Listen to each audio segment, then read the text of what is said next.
Hi friends, నేను వాళ్ళ వినాయకుడి దగ్గర పెట్టినవన్నీ ఈ పత్రి ఆకులు ఇవన్నీ చెట్లలో పెడదామని తీసుకొచ్చారండి. తొక్కిళ్ళలో పడకూడదు కదా, ఇవన్నీ చెట్లలో వేసుకుందాము.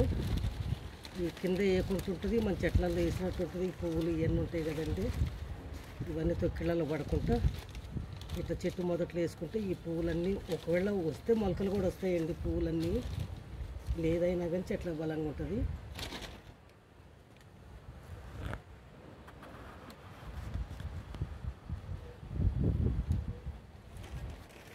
అన్నిటి కొంచెం కొంచెం వేస్తున్నానండి. ఇవన్నీ ఆకులు, ఈ పండ్లు ఇవే ఉన్నాయండి.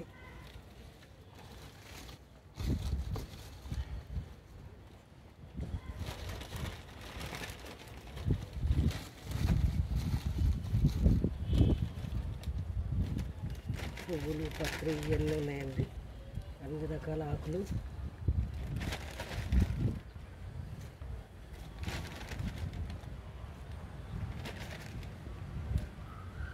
ఈ పండు బాగా నీళ్ళలో పిసికేస్తానండి, అట్లా వేయను. ఇది అరటి పండ్లు అండి, పూజ దగ్గర పెట్టినవి. ఈ నీళ్ళల్లో కలిపి చెట్లకు పోయాలండి.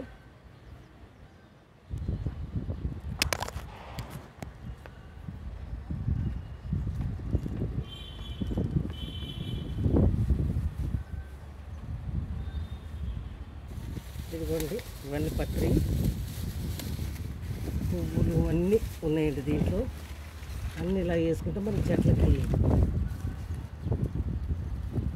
బలంగా ఉంటుందండి. వేస్తూ పడేసేదానికంటే దేవుడే కదా, మనకి మంచిది, మన మొక్కలకు మంచిదండి. ఇట్లా వేసుకుంటే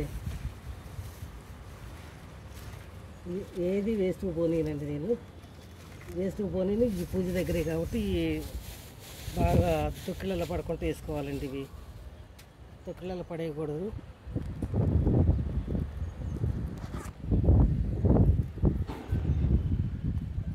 మూడు చెట్లలో వచ్చేసిందండి. ఇది 3 మొక్కలకి వేసేసాను. ఈ పండ్లన్నీ నీళ్ళల్లో కలిపి వేస్తానండి. ఈ కిచెన్ వేస్ట్ కూడా ఉంది, అది ఈ ఒక మొక్కలు వేద్దాం అనుకుని. ఎందుకంటే దేవుడు వేసినప్పుడు దాంట్లో అవి వేయకూడదండి, ఇంగ్లీ. అందుకని సపరేట్ ఒక చెట్లు వేస్తున్నా.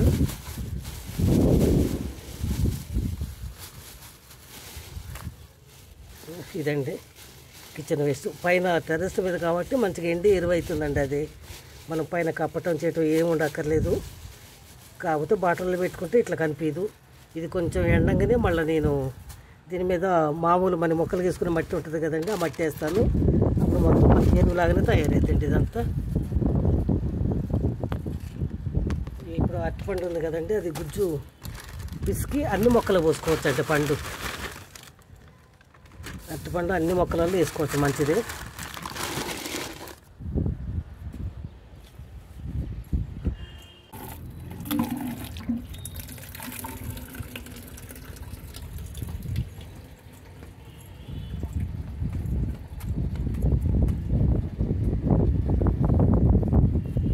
పండ్లు అండి ఇవి, అరటిపండ్లు. ఇవి కూడా నేను బాగా నీళ్ళల్లో ఇట్లా బాగా గుజ్జు పిసికి నీళ్ళలో కలిపేయాలి. కానీ ఇట్లా పిసికేసి వీటి మీద నీళ్ళు పోస్తానండి. ఈ పూజ దగ్గరే కాబట్టి పూజ దగ్గరన్నీ ఒక దాంట్లో వేస్తున్నానండి, కుండీలలో. ఈ పూజ చేసిన రోజు మనం కిచెన్ వేస్ట్ వేయకూడదండి, అంటే అది ఎంగిల్ చెత్త. ఇది పూజ దగ్గర అవుతాయి. ఇది ఒక 2 రోజులలో మంచిగా ఎండి మనకి ఎరువులాగా తయారైద్దండి. ఇది ఇలా వస్తుందండి. మొత్తానికైతే చెట్లు నిండిపోయినాయండి, మొత్తము మొక్కలు పెట్టిన కుండీలు నిండిపోయినాయి. గణపతి పుణ్యం అంటే మంచిగా ఈ చెత్త ఇది కూడా వచ్చిందండి మనకి. పత్రి ఇవన్నిటితో మంచిగా పైన కొంచెం మట్టి వేసుకున్నాం అనుకోండి, బకెట్లో నిండుగా ఉంటుంది. చెట్లు కూడా బాగా పెరుగుతాయండి. అన్ని రకాల ఆకులు ఉంటాయి కదండి. ఇవి 21 రకాల పత్రి ఉంటుందండి మొత్తము. అదంతా అన్ని రకాలు ఉంటాయి కాబట్టి మంచిగా చెట్లకు కూడా చాలా బాగుంటుందండి ఇది. ఓకే అండి, అది వేసిన తర్వాత మళ్ళీ కొన్ని వాటర్ వేస్తున్నానండి. అంటే మనం నీళ్ళల్లో తడిపినట్టు అండి. ఇక ఏ తప్పు ఉండదు మనకి. ఇది ఒకవేళ గాలికి ఇట్లా టెర్రస్ మీద రాలి కింద పడ్డా కానీ మనం నీళ్ళల్లో వదిలినట్టండి ఇవన్నీ. ఇగో ఇలా దీంట్లో వేయలేదండి, ఇది మామూలు అదే కిచెన్ వేస్తుంది. ఈ 3 ఇట్లలో వేసాను, మంచిగా సరిపోయింది. 3 ఇట్లలోకి నేను వాటరే కొనుక్కొని అన్నిటికి పోస్తున్నానండి. ఓకే అండి, బాయ్ మరి.